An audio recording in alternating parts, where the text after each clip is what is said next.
সত্যি কালকের হেরে গেছে মা, যিনি বিশ্বের স্রষ্টা মালিক ভগবান, যার ইচ্ছা না হলে জগতে একটা গাছের পাতা নড়ে না, সেই ভগবান কালকের রাসমঞ্চে হেরে গেল। রাধারানীর কাছে গলদেশে বস্ত্র দিয়ে বলল, রাধে আমি তব শ্রী চরণের দাস, এতদিন তুমি ছিলে আমার প্রেমের গুরু,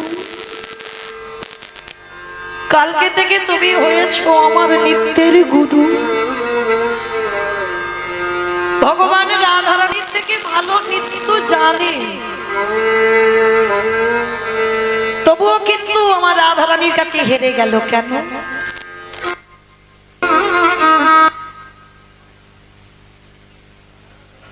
একটাই কারণে হেরেছে, কারণ এই জগতের সংসারে বাবা ভগবান সর্বদাই একটাই কথা বলে, আমা হতে নাম বড়, নাম হতে ভক্ত বড়, ভক্ত হতে ভক্তের পদধূলা আরো বড়। তাহলে এই জগতের সংসারে ভক্তের মান বাড়াবার লাগে, ভক্তকে বড় জায়গা দেবার জন্য ভগবান কাল রাত্রিবেলা নিজে থেকে হেরে গেছে। হেরে গিয়ে জগৎকে দেখালো যে জগৎ ভালো করে দেখে নাও, আজকে আমার থেকে ভক্ত কত উপরে। কারণ ভগবান বারবার বলেছে আমি ভক্ত চরণ বড় ভালোবাসি। হ্যাঁ, ভগবান এতটাই ভক্তকে ভালোবাসে, তার প্রমাণ দিয়ে গেছে বাবা মহাভারতে রাজস্বই যজ্ঞে। ভালো করে আস্বাদন করেন কতটা আমার ভগবান ভক্তকে ভালোবাসে। মহাভারতে যুধিষ্ঠির মহারাজ করেছিল রাজস্বই যজ্ঞ, আর এই রাজস্বই যজ্ঞে বাবা ভগবান কৃষ্ণ সবাইকে দায়িত্ব দিয়েছিল। আর সবাইকে যখন একটা একটা করে, যেমন যজ্ঞ করতে গেলে তো বাবা একটা দুটো কাজ নয়, অনেক কাজ, অনেক লোকের দরকার, তো ভগবান কৃষ্ণ সবাইকে একটা একটা করে দায়িত্ব দিচ্ছেন। আর ভগবান কৃষ্ণ হেসে যেই না দাঁড়িয়ে আছে, যুধিষ্ঠির মহারাজ হেসে বলল, কৃষ্ণ কৃষ্ণ তুমি তো সবাইকে দায়িত্ব দিচ্ছ, তুমি নিজে কোনো দায়িত্ব পালন করবে না? ভগবান হেসে বলেছিল, সে কি যুধিষ্ঠির দাদা, আমি তো সবাইকে একটা করে কাজ দিয়েছি, আর তুমি কি জানো আমার জন্য আলাদা করে দুটো দায়িত্ব ফেলে রেখেছি? সে কি সবাই একটা করে কাজ করবে আর তুমি করবে দুটো কাজ?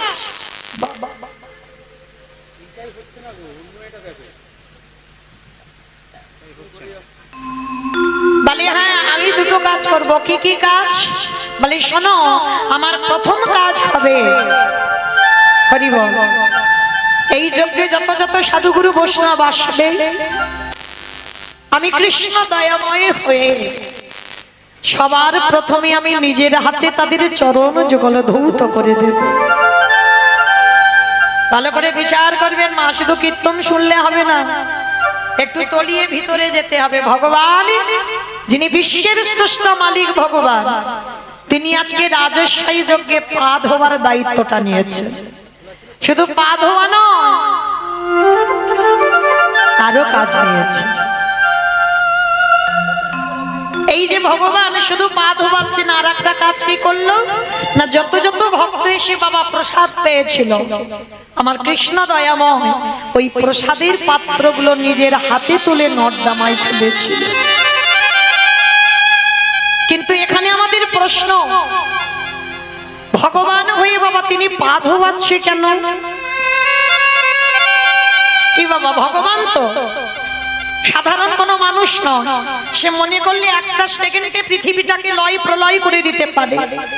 তাহলে সেই ভগবান আজকের পা ধোয়ার দায়িত্বটা নিয়েছে কেন? এমনি এমনি পা ধোয়ালো না বাবা। কেন পা ধোয়ালো জানো? যুগ ধর্ম প্রবর্তক নাম সংকীর্তন, চারি ভাব ভক্তি দিয়া নাচাইন ভুবন, আপনি ভক্ত ভাব করি অঙ্গীকার, আপনি না করলে ধর্ম জীবের শিখানো না যায়, আপনি আচরি ধর্ম জীবের শিখায়, এই তো সিদ্ধান্ত গীতা ভাগবতে গায়। এই মতো কলিকালে প্রথম সন্ধ্যায় অবতীর্ণ হলেন কৃষ্ণ, আপনি নদী আয়। সৃষ্ট মালিক ভগবান আজকে নিজে আচরণ করে জগৎকে শেখালো, ওরে জগৎ আমি নিজে ভগবান হয়ে ভক্তদের চরণ ধোবাচ্ছি, তোরাও আমাকে দেখে শেখ। বাড়িতে যদি গুরুজন আসে সবার আগে মা পা ধোবার ব্যবস্থা করতে হবে। আগেকার দিনে নিয়মগুলো ছিল, আর এই আমাদের মতো মেয়েরা বাবা আমরা সব গন্ডগোল করে ফেলবো, বিশ্বাস করতেই চাই না। কিন্তু যে কজন আছেন চরণ ধরি আমি বলে যাই, চেষ্টা করবেন বাবা, বাড়িতে যদি গুরুজন আসে সবার আগে নিজের হাতে তাদের চরণ যুগল একটু ধৌত করে দেবে। অনেক মায়েরা প্রশ্ন করবেন, মৌমিতা সাধুগুরু বৈষ্ণব যদি না পাই, গুরুদেব দেহ রেখেছেন, গুরুদেবও বেঁচে নেই, তাহলে তাদেরও ব্যবস্থা করেছেন ভগবান। কি করেছে জানো? যদি যাদের ঘরের বাবা মা জীবিত আছে বা শ্বশুর শাশুড়ি জীবিত আছে, যারা হারিয়ে ফেলেছো বাবা মরার আগের দিন পর্যন্ত কাঁদলে তো আর পাবো না, যাদের আছে বাবা মা বা শ্বশুর শাশুড়ি, চেষ্টা করবে। আমার কথা নয়, ভগবান কৃষ্ণ তো সুদামাকে বলেছিল, সুদামা এই পৃথিবীতে সব থেকে বড় গুরু হলো যে যার ঘরের বাবা মা।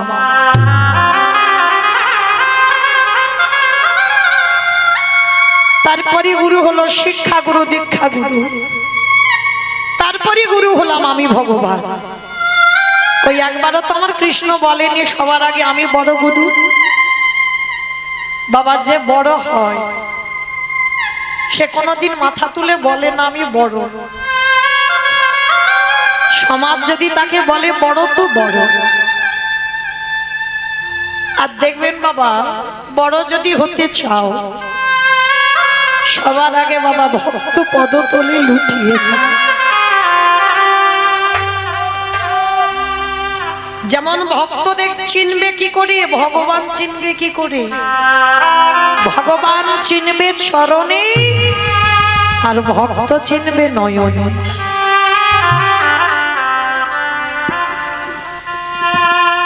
ভক্ত যারা হবে বাবা আহামরি চেহারা হয় না, ভালো করে লক্ষ্য করবেন। শ্রীরূপ সনাতন ভট্ট রঘুনাথ শ্রীজীব গোপাল ভট্ট দাস রঘু, এই ছয় গোসাইয়ের পরিচরণ বন্ধ, যাহা হইতে বিঘ্ন নাশ অভীষ্ট পূরণ।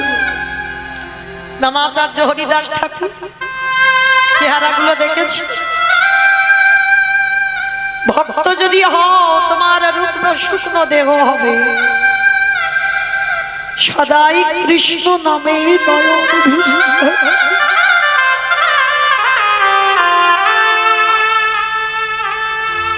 একবার কৃষ্ণ নামে যার হৃদয়টা দুলে ওঠে, ভক্ত চিনবে ভক্তির নয়নের দিকে তাকালে যে সর্বদা কৃষ্ণ নামে ভেসে যায়। ত্রিনাদপি শুনিয়েছিল তরুরিব সহিষ্ণু না হমানি না মানদেন কীর্তনীয় সাদা।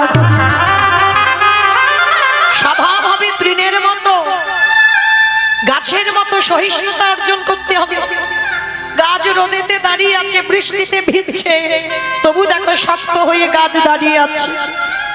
একটুখানি অক্সিজেন, কোনো মানুষ যদি অসুস্থ হয় একটুখানি অক্সিজেনের দাম কত, আর ওই গাছপালা দেখো আমাদের কত কত অক্সিজেন দেয়, তবু আমরা মূর্খ জীব, আমরা সেই গাছের ডালপালা ছিটে দিই। তবু কিন্তু গাছ প্রতিবাদ করে বলে না যে আমি তোমাদের এত এত অক্সিজেন দিই, তোমরা কেন আমাকে এমন ডালপালা ছিটে দাও।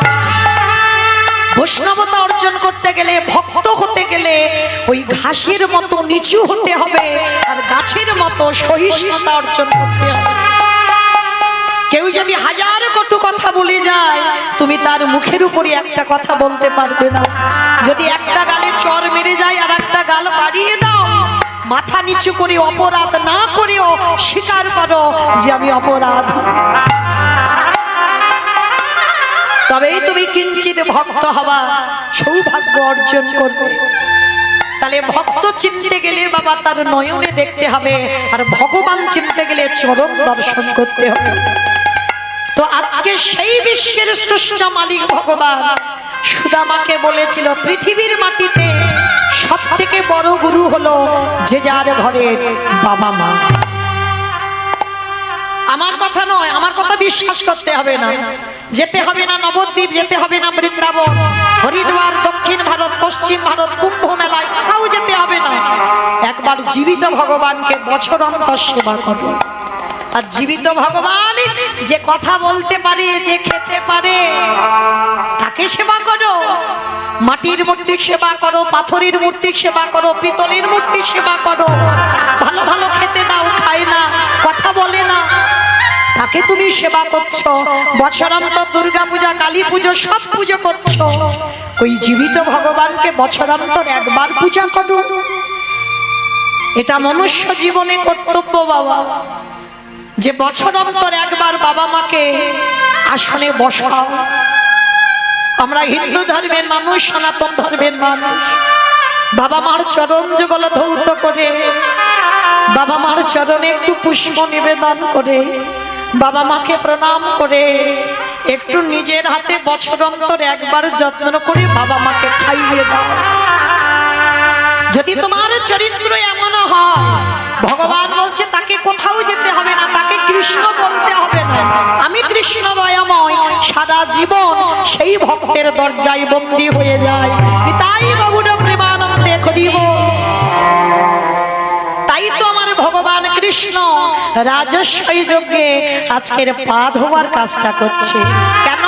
নিজে আচরি ধর্ম জীবেরই শিখায়, সবাইকে চৈতন্য দান করছে ভগবান। শুধু পা ধোয়ালো না, আর একটা কাজ, ভক্তরা প্রসাদ পেয়েছে। যেমন কালকে কত ভক্ত প্রসাদ পাচ্ছে, কত অন্ন ব্যঞ্জন তৈরি হয়েছে। জানি না বাবা কারা পাতাগুলো গুড়িয়েছে। যদি তাদের কানে যায় আমার এই আওয়াজ, যারা ওই এঁঠো পাতাগুলো গুড়িয়েছে, তারা নিজেরা জানে না কি অমূল্য সম্পদ তারা কাল পেয়েছে। কারণ আমার ভগবান কৃষ্ণ ওই কর্মটা রাজস্বী যজ্ঞে করেছিল। শুধু পাতাগুলো ফেলেনি, আরো একটা কাজ করেছিল। যেখানে পাতাগুলো ফেলছে না, ভক্তরা প্রসাদ পেয়েছে, এঁঠোগুলো পাতাতে লেগে আছে।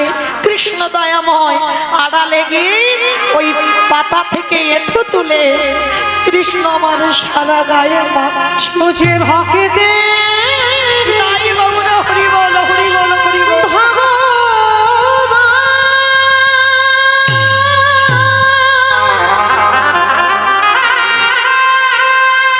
মুঝে ভক্ত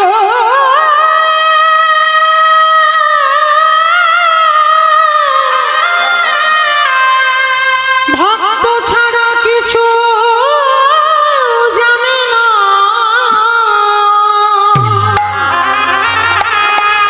তাই তো যুগে যুগে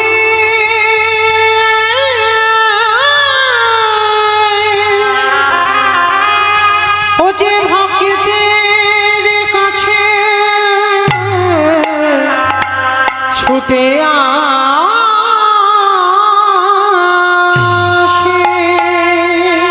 আমি ভক্ত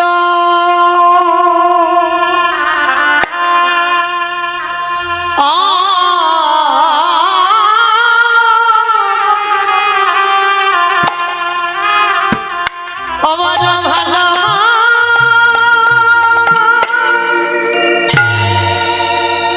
ভালো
যে ভক্ত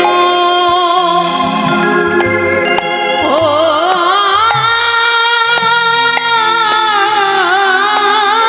বড়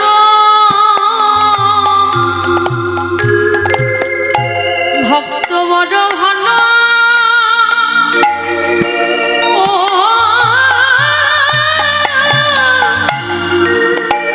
ভালোবাসি আমি যে গীতায় বলেছি আনন্দ চিন্তায় তোমার যে জানা পরপরাস্তাতে তেশানিতা ভিজুক্তানা জগক্ষয়া বহমহ ভক্ত যদি সব কিছু ত্যাগ করে কৃষ্ণ চরণে আশ্রয় করে ভক্তের যদি সেবা না আমি ভগবান হই সেই ভক্তের সেবার জন্য ওই যোগ খেয়া আমি ভক্তের বোঝা বোঝা মাথায় করি। তাই হরিব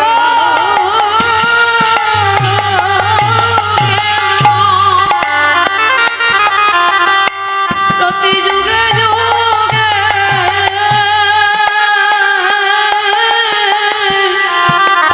আমি ভক্তের বোঝা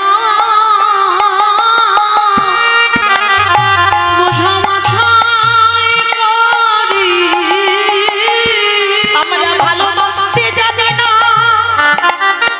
আমরা সেবা করতে জানি না তাই ভগবানের দেখা পাই না কিন্তু ডাকার মতো যদি একবার ডাকা যায় ভালোবাসার মতো যদি বাসা যায় আমার ভগবান কি থাকিতে পারে যে জন্য ডাকা তাই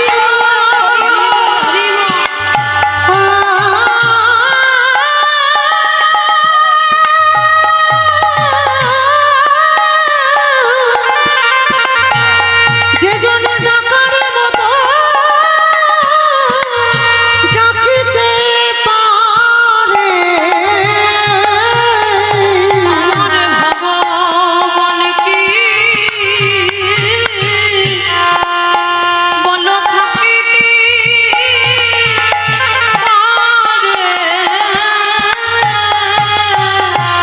ভালোবাসতে জানি না তাই তো ভগবান পাই না যেদিন প্রহ্লাদের ওই মুখে মা বিষের নাড়ু তুলে দিল যখন কারাগারের মা যেখানে আমার কৃষ্ণ দয়াময় ওই বিষের নাড়ু নিয়ে বিষটা নিজে খেয়ে নিয়ে ওই অমৃত ভক্তের বদনে তুলে দিল হিরণ্যকশিপুর জানে যে প্রহ্লাদের মৃত্যু হয়েছে কারণ ওই কালকুট বিষ খেলে কোনোদিন কেউ বাঁচে না এইবার হিরণ্যকশিপুর যে প্রহরী পাহারা দিচ্ছিল তাকে ডাক দিয়েছে প্রহরী হরি বল, একবার গিয়ে দেখে আয় আমার প্রহ্লাদ মরেছে কিনা যেই না হিরণ্যকশিপুর প্রহরীকে ডাক দিয়েছে প্রহরী নিজের চোখে দেখে এলো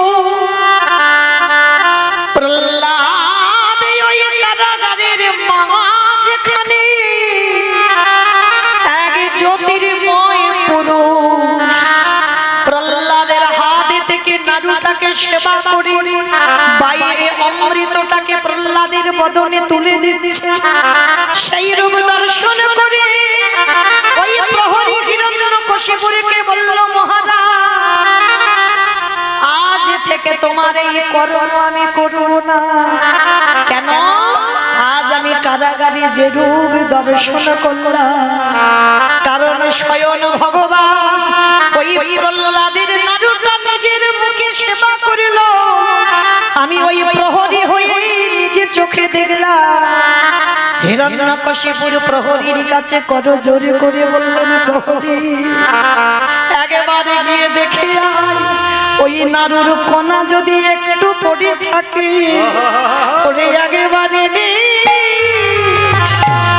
একেবারে নেই আমায় দে রে। তোর চরণ ধরে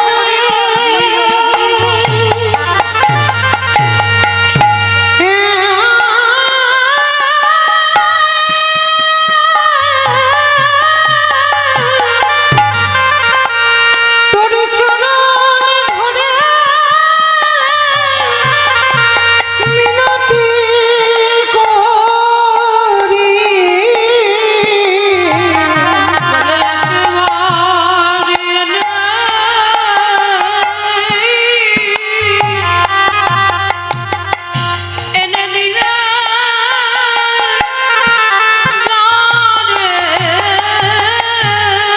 হিরণ্যকশিপুরে কাঁদে আর বলে, প্রহ্লাদ রে, ভক্তের বদনে উচ্ছিষ্ট প্রসাদে যদি আমি একটু সেবা করি, আমার অসুর জনম জনম ধন্য হবে। তাই বলল, হরি বল, হরি বল।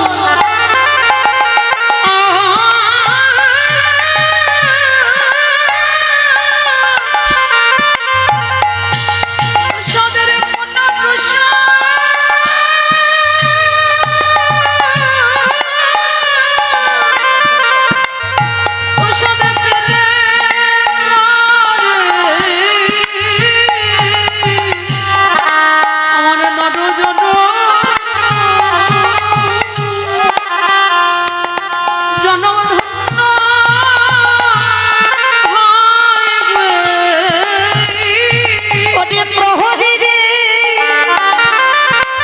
ওই প্রসাদে যদি আমি সেবা করি, আমার অসুর জনম থেকে আমি মুক্তি পাব। কিন্তু ভগবানের কাছে কেঁদে বলি, হে দয়াময়, আমার প্রহ্লাদের মতোই অনুরাগী আমি কেন হলাম না? আমার কেশে ধরে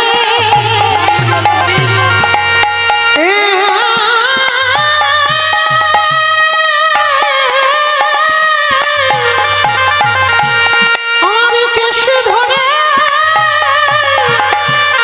একেবারে চলো।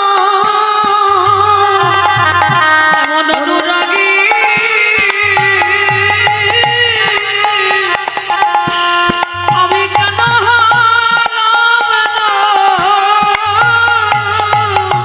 তালে ডাকার মতো যদি ডাকা যায়, ভালোবাসার মতো যদি বাসা যায়, আমরাও প্রহ্লাদের মতো কৃপা লাভ করতে পারি। তাই ভক্ত বাৎসল্য ভগবান ওই ভক্তের রেখাগুলো যখন গায়ে মাখে, যুধিষ্ঠির মহারাজ ছুটে এসেছে, কৃষ্ণ ভক্তদের পা ধোয়াচ্ছিস মেনে নেওয়া যায়, ভক্তদের এঁঠোগুলো মাখছিস এটা কেন করছিস? ওদের পা ধোয়াচ্ছিস ঠিক আছে, এঁঠো পরিষ্কার করছিস ঠিক আছে, কিন্তু এঁঠোগুলো মাখছিস কেন কৃষ্ণ? ভগবান হেসে বলল, যুধিষ্ঠির দাদাকে, দাদা গো, এই জগতে সবাই তো অপরাধ করে, সবার পাপের বিচার আমি স্বয়ং ভগবান করি। দাদা সবাই পাপী, আর আমি কি জানো? বলি আমি হলাম দাদা মহা পাপী। এ জগতে সবার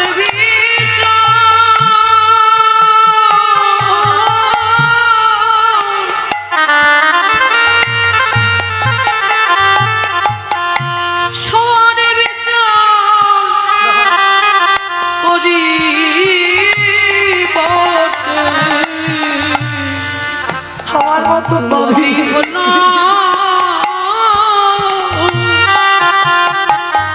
মহা প্রহ্লাদ বলছে কৃষ্ণ তুমি কি এমন পাপ করেছো? বলে জানো দাদা, পাপটা তো বৃন্দাবনে কৃষ্ণ অবতারই করি নাই। তাহলে কবে করেছিলে? ত্রেতা যুগে রামচন্দ্রের অবতারে, যেদিন রাম অবতারে 14 বছরের জন্য বনবাসী হলো। হরি বল। বাবা একজন দাস ছিল, কে গো? হনুমান, তাই না?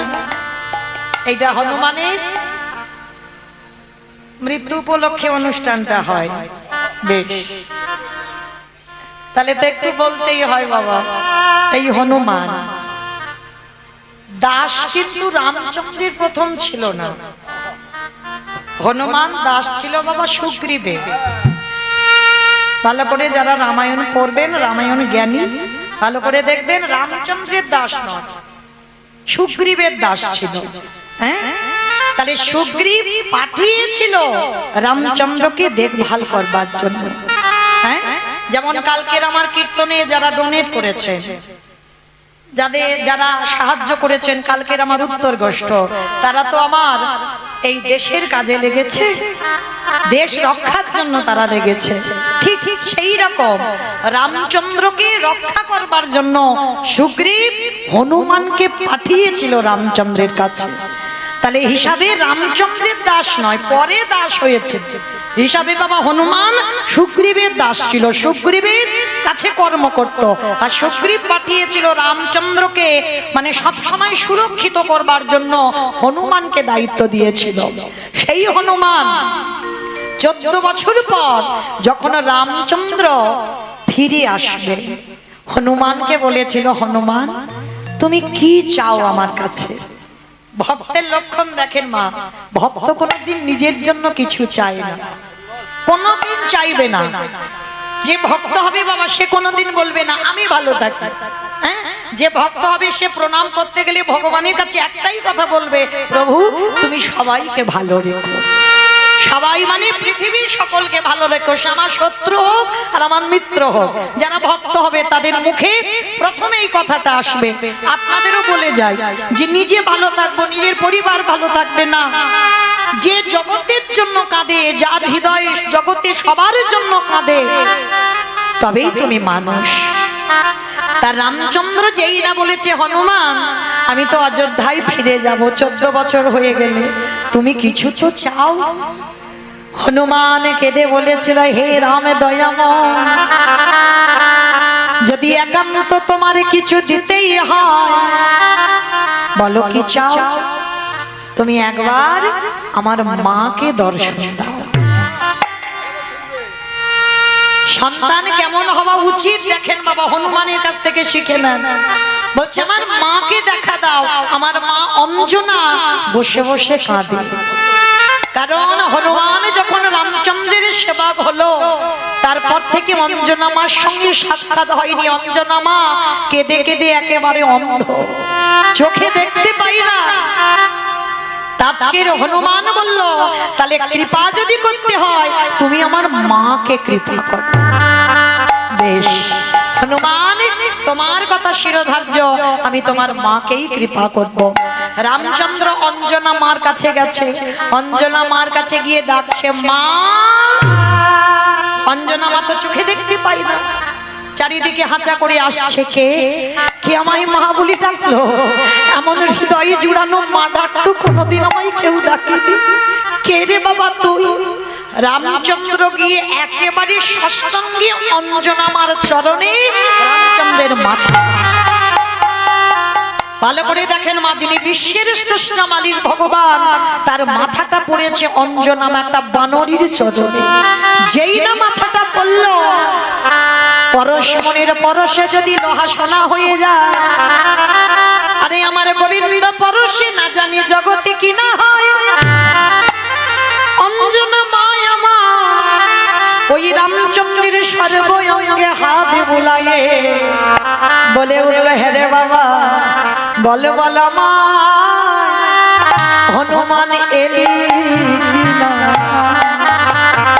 আমি কত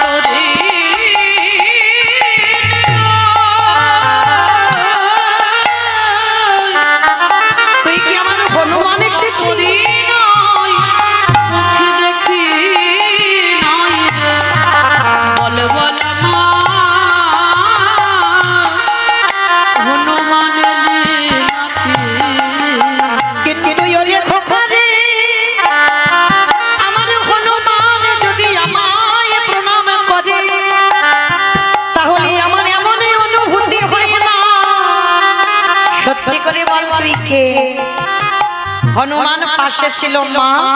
আমার রাখটা রেখে দাও মা, একটা কথা বলি, আমি তোমার হনুমান। তার চোখে তো দেখতে পাই না অঞ্জনা। হনুমানকে বলছে, হ্যাঁ রে বাবা, এতদিন কোথায় ছিলিস? বাবা, যারা ভক্ত মানুষ হবে তারা মিথ্যা বলবে না, সত্যিটাও বলবে না। মানে এমন ভাবে কথা বলতে হবে যেটা মিথ্যা নয় আর যেটা সত্যিও নয়। তা অঞ্জনা মা জিজ্ঞেস করছে, হ্যাঁ রে হনুমান, আমার রাখো রাখো, দিতে হবে না। হনুমান, এতদিন তুই কোথায় ছিলিস? তো হনুমান বলছে, ওমা, আমি তো তীর্থে গিয়েছিলাম।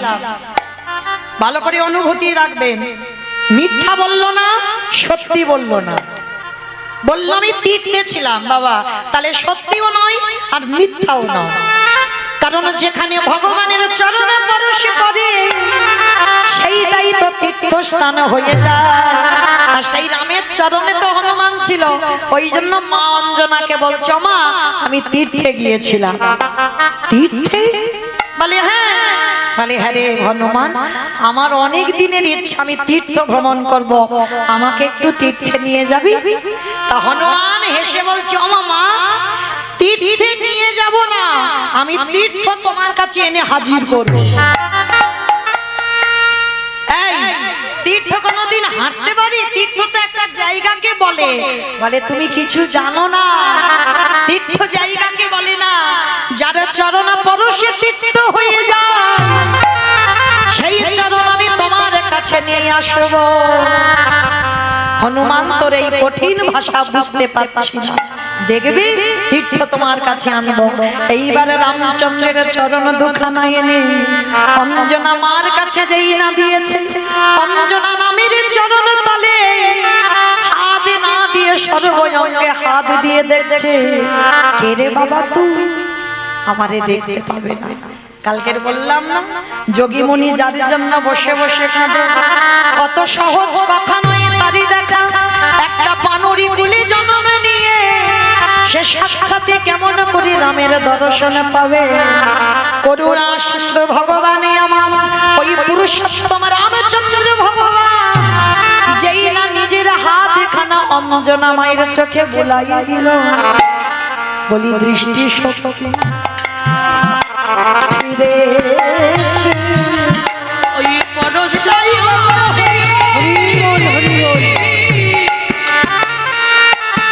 ওই পরশ মনির পরশ দৃষ্টি শক্তি সাক্ষাৎ আমার রামকে দর্শন করলে, রামকে দর্শন করে বলল, প্রভু এবার আর একটা জিনিস তোমার কাছে চাই। কি চাও প্রভু গো? এবার দাও দাও, অন্ধ ভরে দাও। আমি আর তো নয়,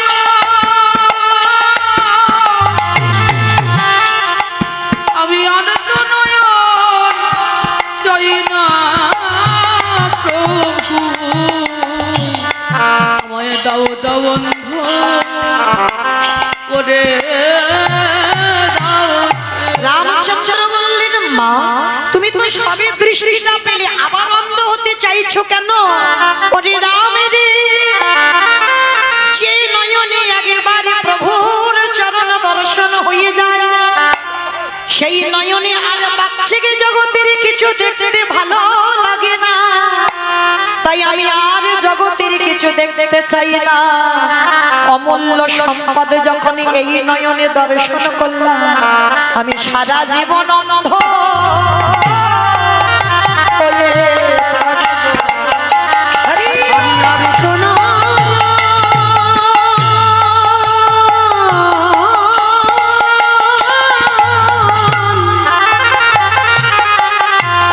আমি আর তো নয়ন চাই না দয়াল।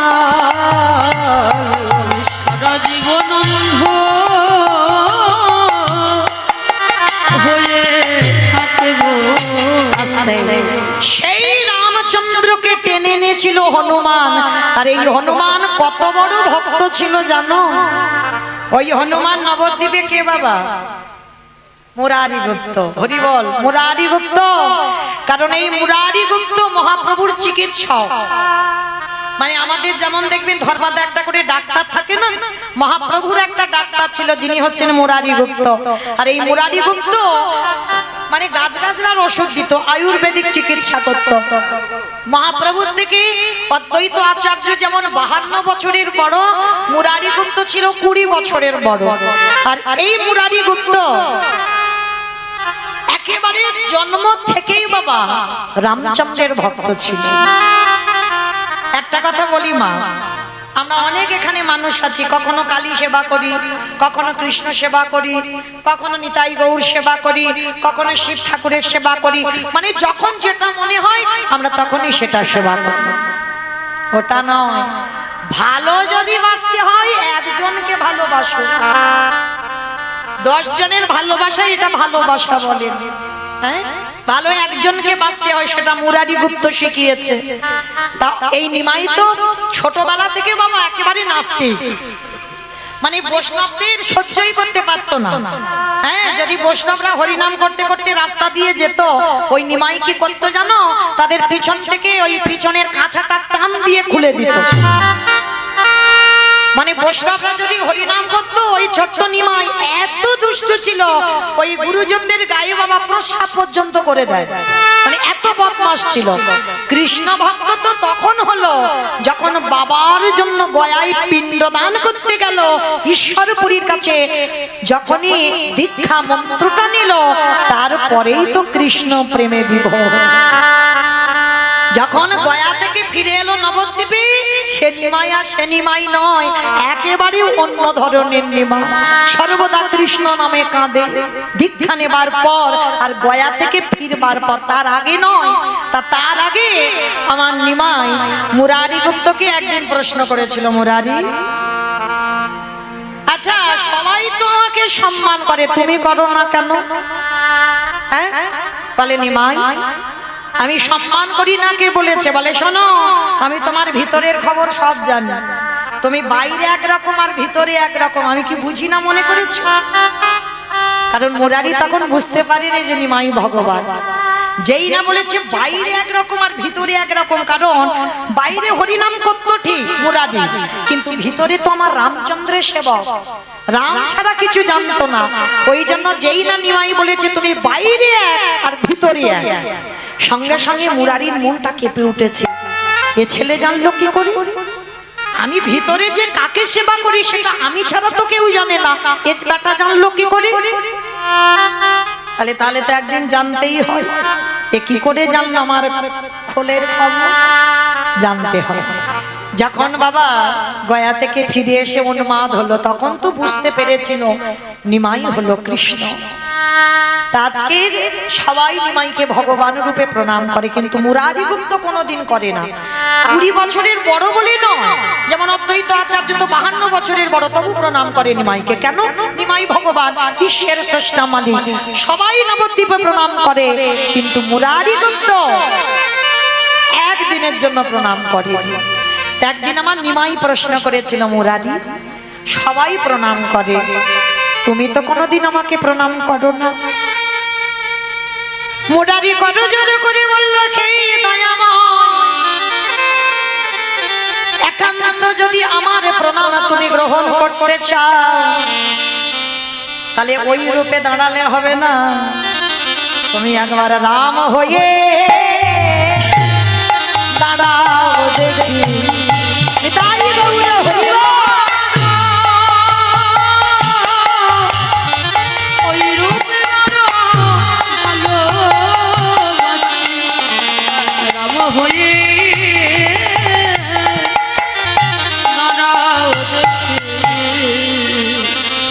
মহাপ্রভু তো চমকে উঠেছে, মুরারি আমি কলিযুগের নিমাই, আমি রাম হব কি করে?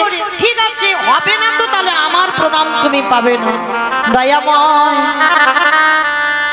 এই দেহ মন প্রাণে জীবন যৌবন আমি রামের চরণে অর্পণ করলাম। আর একবার যদি দেহ কারোর প্রতি সমর্পিত হয়ে যায়, দুটো হাত দিয়ে প্রণাম করতে পারি না, কারণ এ প্রণাম আমার রামের জন্য, এ প্রণাম আমি তোমাকে করতে পারি না।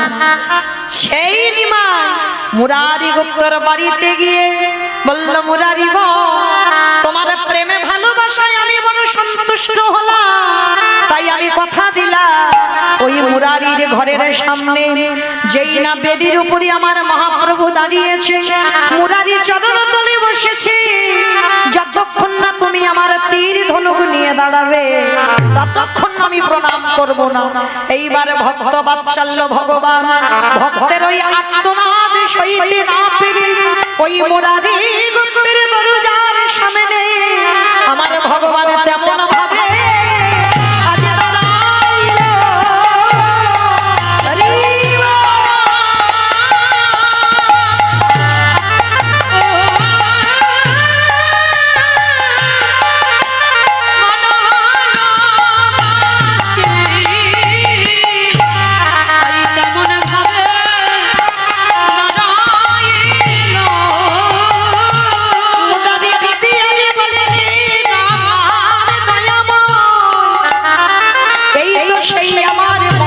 পুরুষোত্তম ভগবান, এই হলো আমার পদ্ম পলাশ লোচন হরি, এইবার তুমি আমার প্রণাম প্রণাম গ্রহণ করো।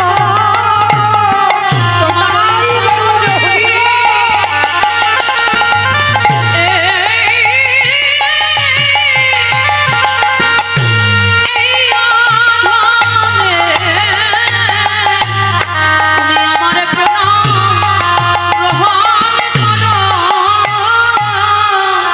তাহলে আজকের সেই ভগবান কৃষ্ণচন্দ্র রাজস্বয় যজ্ঞে যুধিষ্ঠির মহারাজকে বলেছিল যে, জানো আমি যে অপরাধটা করেছি, যে অপরাধের মাসুল আমি দিচ্ছি, ভক্তদের চরণ ধোয়াচ্ছি, ভক্তদের এঁঠো পরিষ্কার করছি, ভক্তদের এঁঠো গায়ে মাখছি, কেন না রাম অবতারে আমি নিজের হাতে রাবণকে বধ করেছি,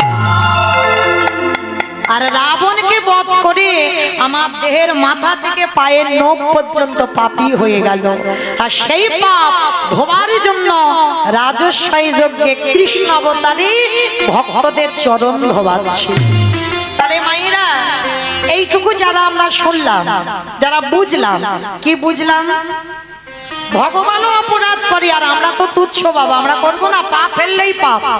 তাহলে যদি কেউ অপরাধ করে, একজন বৈষ্ণবের চরণ যুগল ধৌত করা, ওই ভক্তদের এঁঠো পাতা পরিষ্কার করো, ভক্ত সঙ্গ করো, ওই বৈষ্ণব সঙ্গ করো, ভক্তের চরণ ধুলা তোমরা অঙ্গে মাখো, আর যদি মানতে পারো সমস্ত কোটি কোটি জন্মের পাপ থেকে মুক্তি পাবো পাবো পাবো। এইবার ভগবান পা ধোবার ব্যবস্থা করেছেন। অগ্নিদেব, পবনদেব, বরুণদেব, ইন্দ্র, ইন্দ্রাণী, ব্রহ্মা, সাবিত্রী, শিব, দুর্গা সব পরপর লাইন দিয়ে আছে, আর কৃষ্ণ একে একে পা ধোবাই আর যজ্ঞের ভিতরে প্রবেশ করে।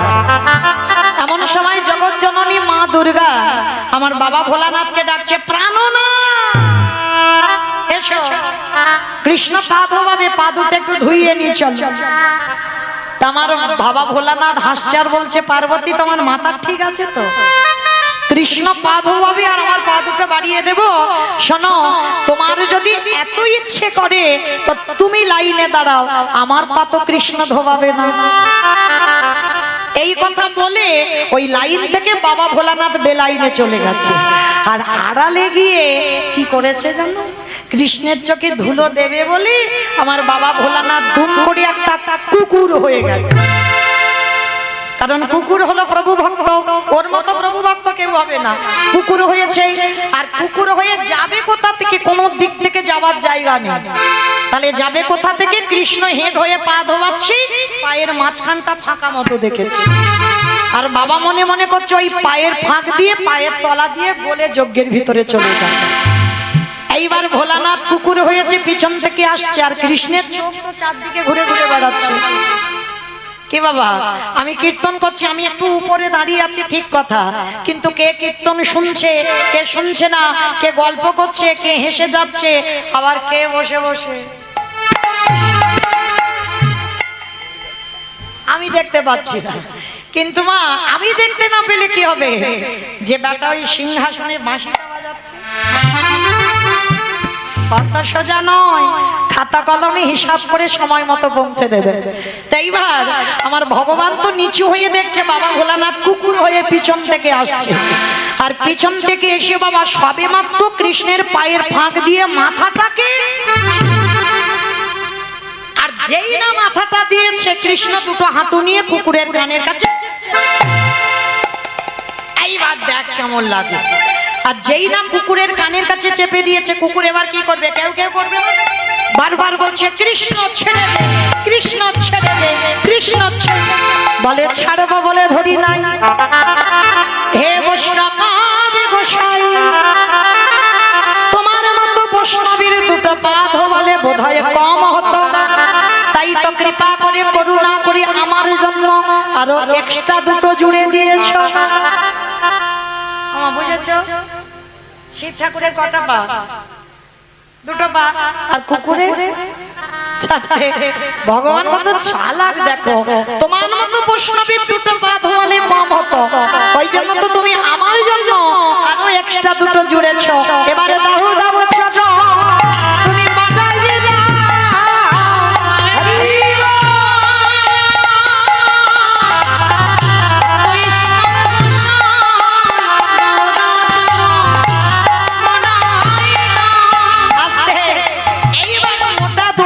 কুকুরটাকে বেঁধেছে, বাঁধলে কি হবে, কুকুরের চারটে পা শুধু ছটফট করছে।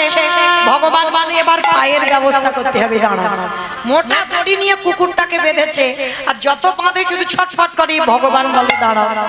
এইবার চারটে পা এক জায়গায় বেঁধে দিয়েছে, আর যেই না চারটে পা এক জায়গায় বেঁধে দেওয়া, আর কিছু করতে পারবে, সবার পা ধোয়াচ্ছে কৃষ্ণ ঘটিতে করে জল দিয়ে। আর কুকুর রূপী বৈষ্ণবের বেলা কি করেছে জানো, একটা কথা বলে যাই মা চরণ ধরে, যে যার পারে কর্ম করো, তোমার কর্ম যেন ভুল না হয়। বৈষ্ণব বৈষ্ণবের কর্ম করবে, তুমি তোমার কর্ম করবে, কিন্তু ভুল করে একটা অপরাধ যেন করে না ফেলা হয়। বৈষ্ণবের বাড়িতে যদি হয় ক্ষুদ্র অপরাধ,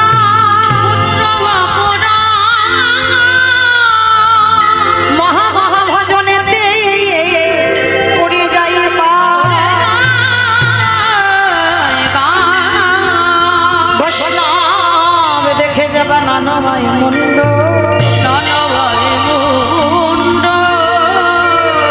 তারি মুন্ড পড়ে যায় নরকের কুণ্ড। বৈষ্ণব অপরাধ করে জীবা গঙ্গা স্নানে যায়, পতিত পাবনী গঙ্গা তারে দূরে সরে যায়।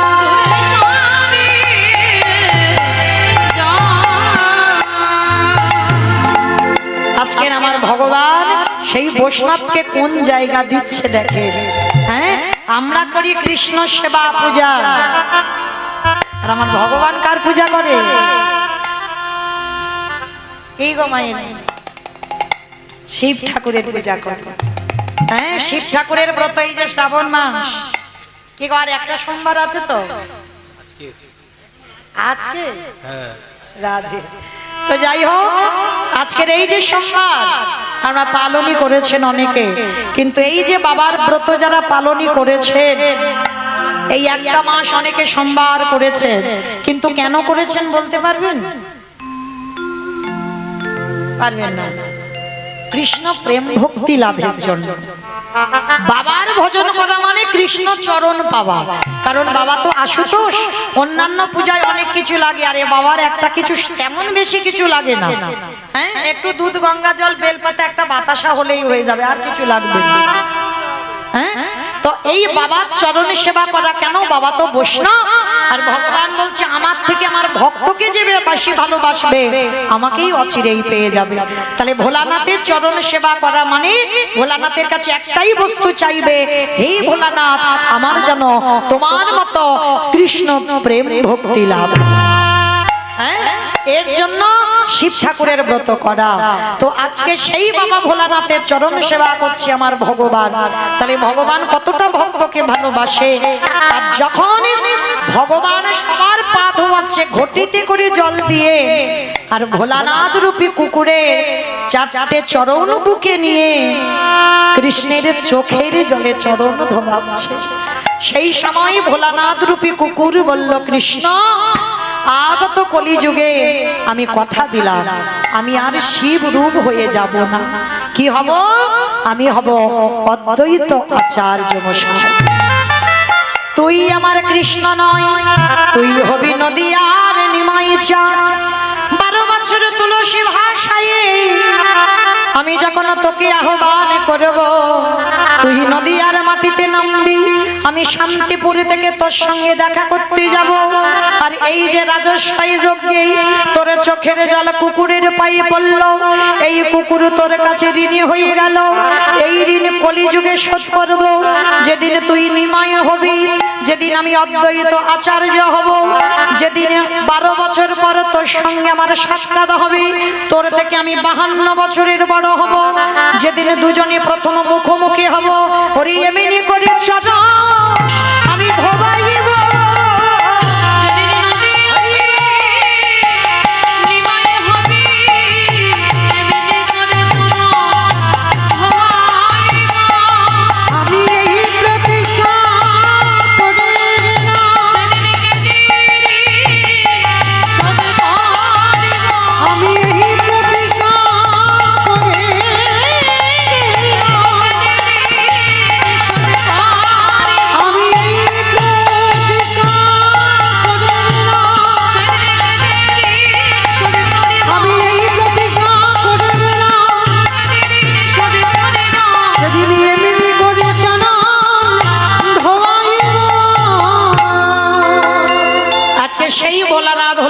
অদ্বৈত আচার্য।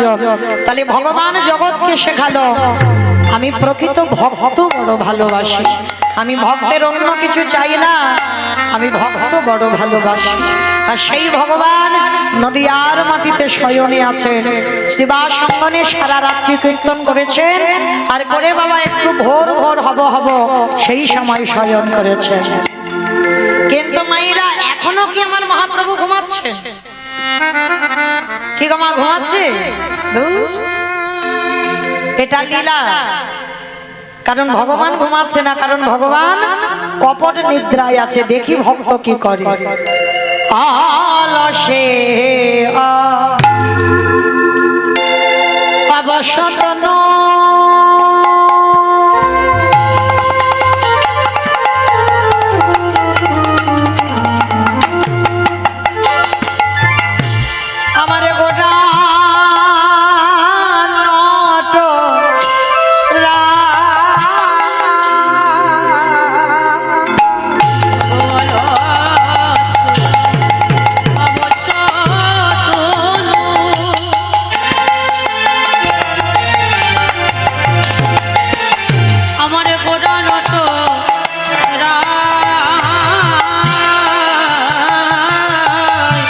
কি কহিব অঙ্গ সভা কহনে না যা।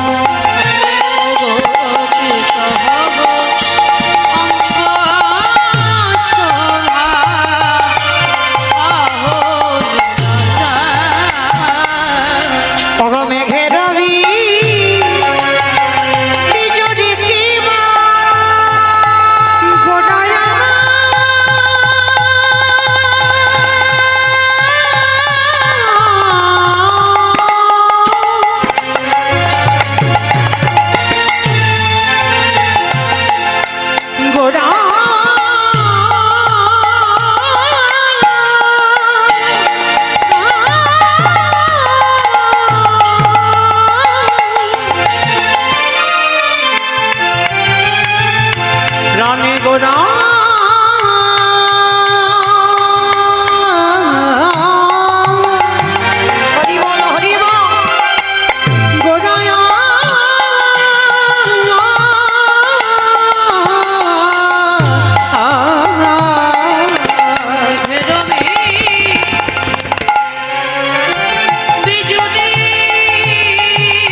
তবে মা আমি তো একা ডাকবো না, সবাই মিলে ডাকবো। কি মায়েরা ডাকবে তো আমার সঙ্গে? আমি একা একা ডাকবো কেমন মতো লাগবে না? আমি আমার সম্প্রদায় ডাকলে ভালো লাগবে না, সবাইকে ডাকতে হবে। ওই একটু উলুধ্বনি দাও তো দেখি একবার। ওঠো ওঠো গোরা চাঁদ নিশিপহা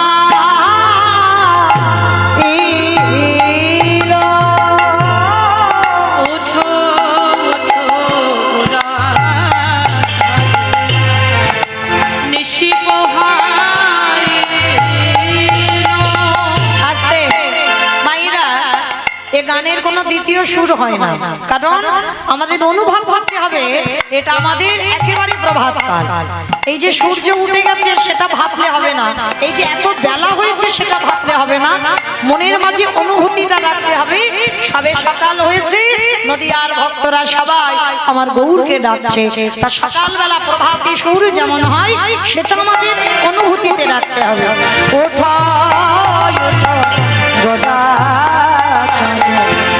নিশি পহা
আজকের প্রভু আমার শয়নে আছে, নবদ্বীপ অন্ধকার, সুরধ্বনি গঙ্গায় আর স্রোত বহে না, গাছের ডালে কোকিল কোকিলা কেহ বারে গুনগুন রবি গান করে না, ওই নদী আর মানুষ সবাই জানো কি হারায়ে বসে আছে। একটু ভাবেন তো মা, তাহলে আজকের নিমাই ঘুমাচ্ছে, আজকে শুধু ঘুমাচ্ছে, আজকের এই অবস্থা। আর যেদিন নিমাই নদিয়া ছেড়েছিল, কেউ মা একবার ভাবেন, অনুভব করেন, আজকের ঘুমিয়েছে শুধু, উঠবে, কিন্তু যেদিন সন্ন্যাসী হলো আর তো কোনোদিন জন্ম ভিটাতে আসতে পারবে না, স্ত্রী বদন দেখতে পাবে না, তাহলে সেদিন নদিয়ার মানুষের পরিণতিটা কিছু জানো? এই বিষ্ণুপ্রিয়ার কথা একটু না বললে কম পড়ে যায়।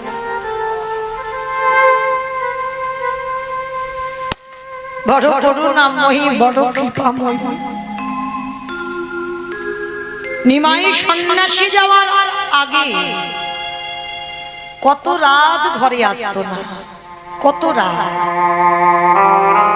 আমার মায়েরা বিশেষ করে একটু শুনবেন, বিষ্ণুপ্রিয়ার চরিত্র খুব দরকার। এখানে নারী সবাই,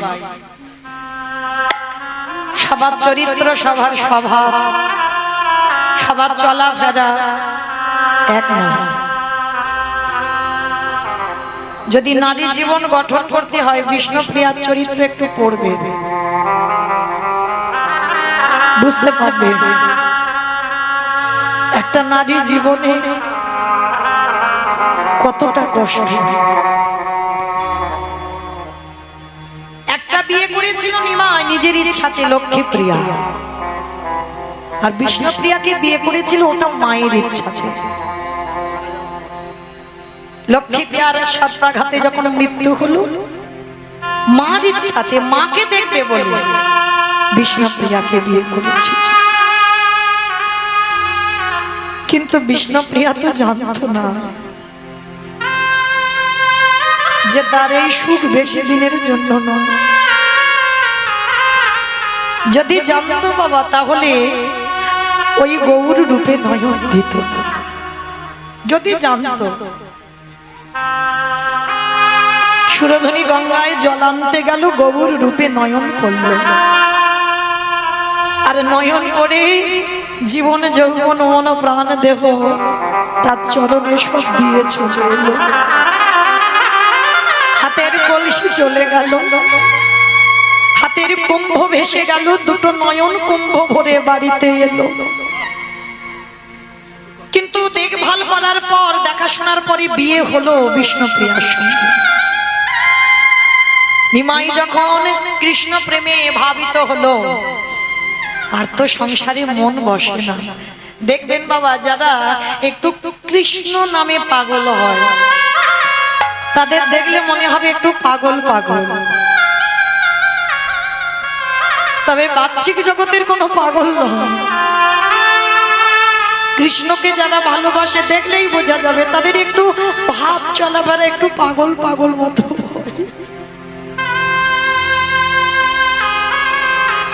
শ্রীবাসের ঘরে কীর্তন করতে করতে সারা রাত কেটে যেত, আর ওই ছোট্ট বিষ্ণুপ্রিয়া 14 বছর বয়স, কেঁদে কেঁদে বালিশ ভিজে যেত, কত রাত আসতো না। কিন্তু বিষ্ণুপ্রিয়ার আক্ষেপ ছিল না, জানতো সকাল হলে তো ফিরবে, সন্ন্যাস যাবে যখন মন স্থির করেছে। বিষ্ণুপ্রিয়া চরণ দুটো ধরে বলেছিল, প্রাণনাথ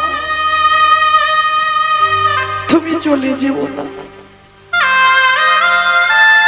তুমি তো এমনি কত রাত আসো না, তাতে আমার দুঃখ নেই। আমি জানি সকালবেলা তো আসবে, নাই বা আমি রাতটুকু কষ্ট পেলাম, কিন্তু তুমি যদি সন্ন্যাসী হও, তাহলে তো কোনোদিন আমার মুখ দর্শন করতে পারবে না, কোনোদিন তুমি জন্মভিটাতে আসতে পারবে না,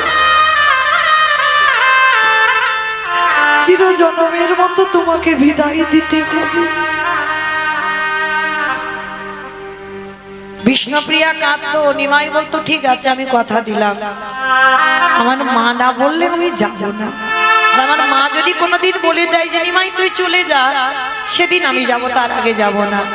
সচিমা তো জানতো আমি কোনোদিন একথা বলবোই না।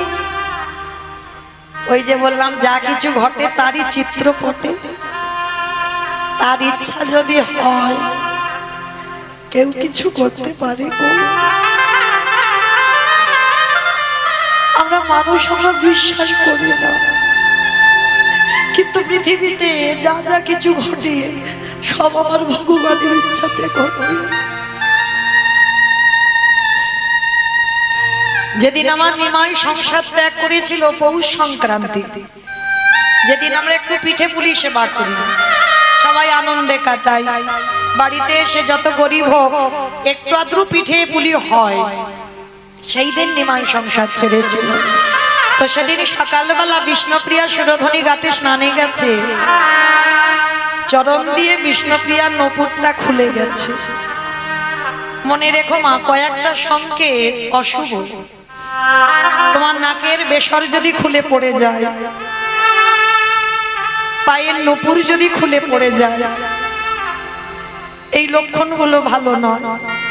হাতে থেকে সিঁদুর কৌটো যদি পড়ে যায়, এই লক্ষণগুলো শুভ নয়। তা বিষ্ণুপ্রিয়ার জীবনে যখন সকাল থেকে ঘটছে, তো সেদিন নিমাই মনে মনে ভাবলো, আজকে আমি আর আমার প্রিয়াকে ছেড়ে কোথাও যাব না, কারণ ওই দিন রাত্রে তো চলে যাবে।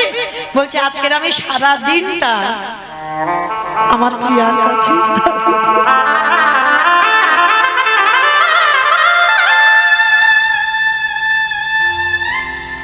কি করে বুঝবে বিষ্ণুপ্রিয়া যে সেই রাত্রিটা তার জীবনের শেষ রাত?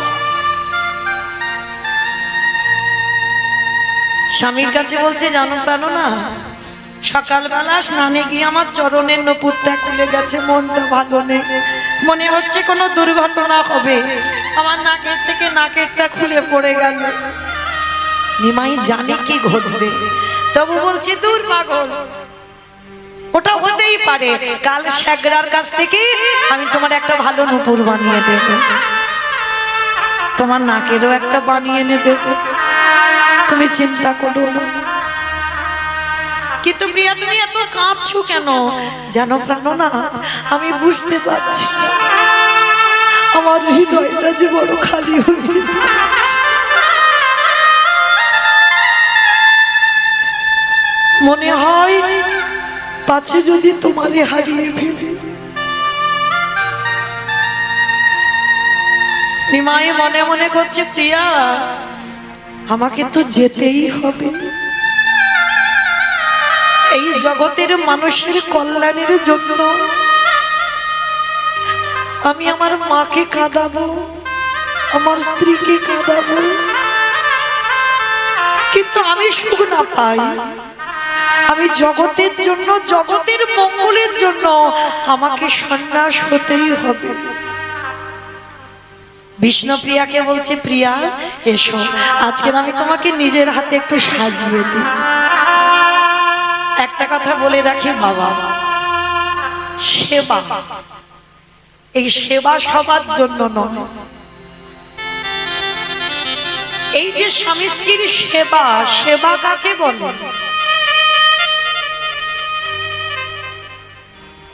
তেমন ভজনের মানুষ যে আমরা নই গো। নারী শুধু ভোগের নয়, নারী সেবার, নারী ভজনের, নারী সাধনা। চণ্ডী ঠাকুর করেছিল রামের চরণ ভজন, জয়দেব গোস্বামী করেছিল মা পদ্মাবতীর চরণ সেবা, বিল্লমঙ্গল করেছিল একজন বারবনিতা পতিতা চিন্তামণির চরণ সেবা, শ্রী শ্রী রামকৃষ্ণ পরমহংসদেব করেছিল মা শারদার চরণ সেবা, বিবেকানন্দ করেছিল নিবেদিতার চরণ সেবা। সেবা জানতে হবে, আর সেবা যারা জানে না অনেক কটু কথা বলবে, এগুলো জানতে হবে বাবা। গুরু চরণে বসে সারা রাত নিমাই বিষ্ণুপ্রিয়াকে সাজিয়ে দিল, কপালে সিঁদুর চন্দন, সিঁথিতে সিঁদুর, নয়নে কাজল, চরণে আলতা। নিজের হাতে নিমাই বিষ্ণুপ্রিয়ার চরণে আলতা পরিয়ে দিল। কি বাবা হবে সমাজে? পুরী বাবা স্ত্রীর পায়ে হাত দিতে নেই। যারা ভজন জানে, যারা সাধনা জানে, তাদের এগুলো বলতে লাগে না। নিমাই চরণে আলতা পরিয়ে দিল, চাপা ফুলের মালা দিয়ে খোপাতে পরিয়ে দিল, সারা রাত সাজিয়ে দিল। বিষ্ণুপ্রিয়ার নয়ন জলের হৃদয়টা ভেসে যাচ্ছে, কিন্তু ঘুমাচ্ছে না। না ঘুমালে আমি যাব কি করে? বিষ্ণুপ্রিয়া যদি না ঘুমায় তাহলে যাবে কি করে নিমা? নিদ্রা দেবীকে স্মরণ করলো, নিদ্রা দেবী তুমি এমন করে নিদ্রা দাও যেন আমি প্রিয়াকে ছেড়ে যেতে পারি। যখন নয়নে ভর করলো নিদ্রা দেবী, বিষ্ণুপ্রিয়া ভয়ে কি করেছিল জানো? নিজের আঁচলটা নিমাইয়ের ওই ধটিতে আঁচলটা বেঁধে রেখেছে যাতে চলে না যায়। ভগবানকে কি বেঁধে রাখা যায়? কেউ যদি একবার চলে যাবে মনে করে, কারো সাধ্য নয় যে তুমি ধরে রাখতে পারো। যদি কেউ যাবে মনে করে তাহলে তুমি পারবে না ধরে রাখতে। ওই জন্য ভাবুকরা কি বলছে জানো? চলে যাই যদি বাঁধন ছিঁড়ে, কাঁদিস কেন মন?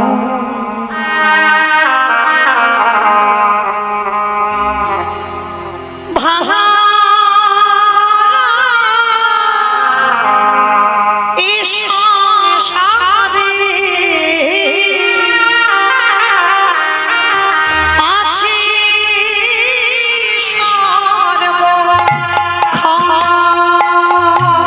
চলে যাই যদি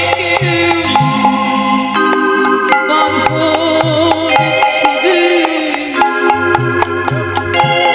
কাঁদিস না রে মন।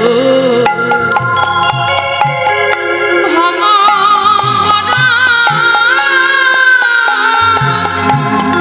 এ সংসারে আছে সর্বক্ষণ। ওরে ভাঙা গড়া এই সংসারে আছে সর্বক্ষণ। হাসির পরে কান্নায় আসে, দুঃখের পরে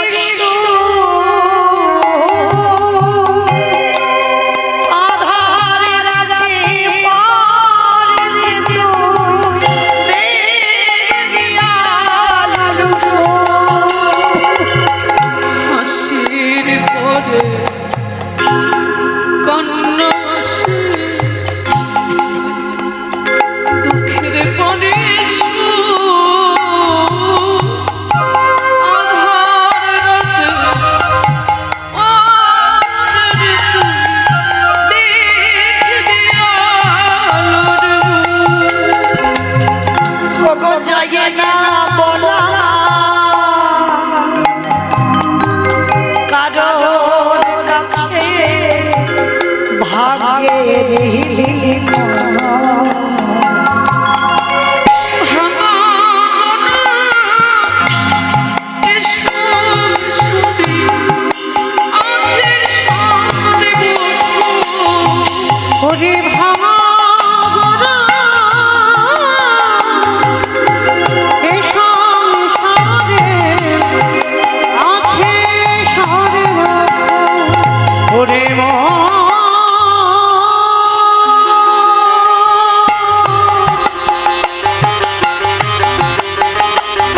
পাগলে